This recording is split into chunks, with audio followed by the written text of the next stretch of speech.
Salut les amis, ce matin on va faire un petit comparatif entre deux châssis Mugen, le MBX5 et le MBX6.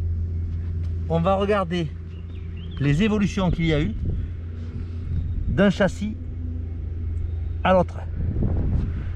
Alors on va commencer par les amortisseurs. On voit que sur le MBX5 on avait des cales ici pour faire le réglage, des petites cales et des ressorts assez courts avec des spires très serrées. Voilà, que ce soit pour le train avant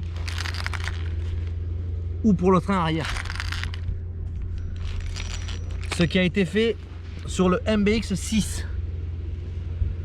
Ici on a des molettes de réglage. Et on a des amortisseurs beaucoup plus longs, donc le débattement il est réglable évidemment, il est assez important, alors que sur l'ancien modèle il n'y a quasiment pas de débattement. En fait ça arrivait en butée par l'intérieur des amortisseurs. Voilà, même si on débride en bas le réglage de butée basse, c'est l'amortisseur qui bride avant. Voilà pour les amortisseurs. Donc grosse évolution entre le MBX5 et le MBX6.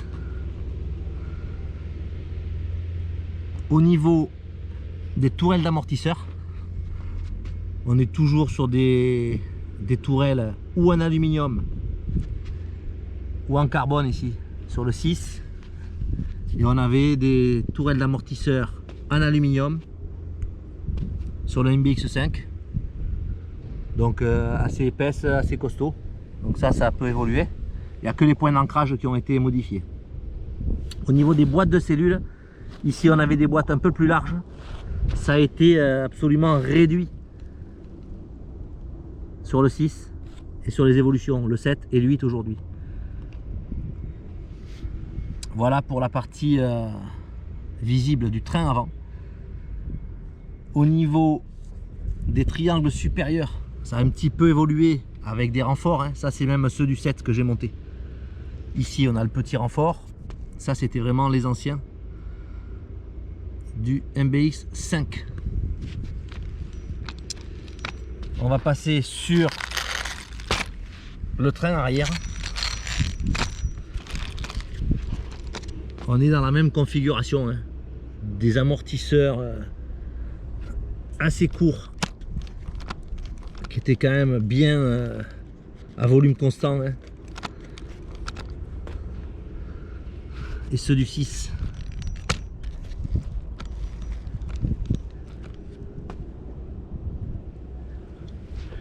Qu'est-ce qu'on peut regarder d'autre sur la partie électronique? Alors sur le 5, on avait une boîte qui était relativement reculée sur le châssis, dans laquelle une partie on met le récepteur et l'autre la queue. Alors on était à NIMH, hein, donc on l'a laissé d'origine. Alors cette boîte elle était relativement reculée, assez proche du moteur. C'était pas la situation idéale. Donc sur le 6, il y avait une configuration avec un accu allongé, mais il y a une option qui est sortie ici avec la réglette en carbone et l'accu sur le côté. Donc ça permet de faire un meilleur équilibrage de la voiture. Ça se ressent notamment sur les sauts. Voilà, donc il y a un meilleur équilibre sur la 6 que sur la 5 où tout était à l'arrière.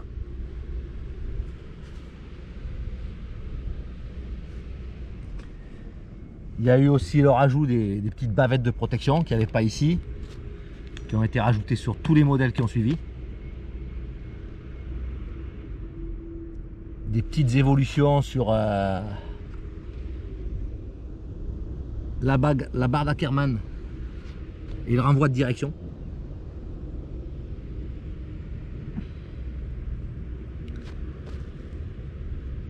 Le support d'aileron est quasiment identique.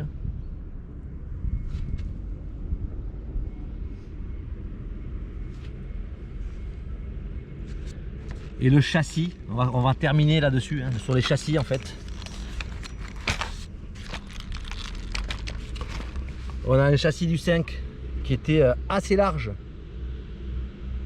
par rapport au 6 qui est bien plus étroit.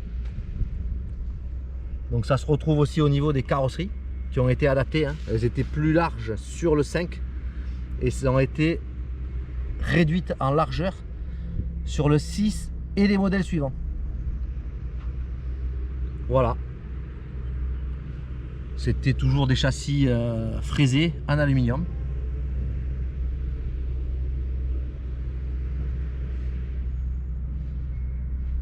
Voilà, c'était un petit comparatif des évolutions qu'on a pu voir entre les anciens modèles Mugen, le MBX 5 ici et le MBX 6 ici.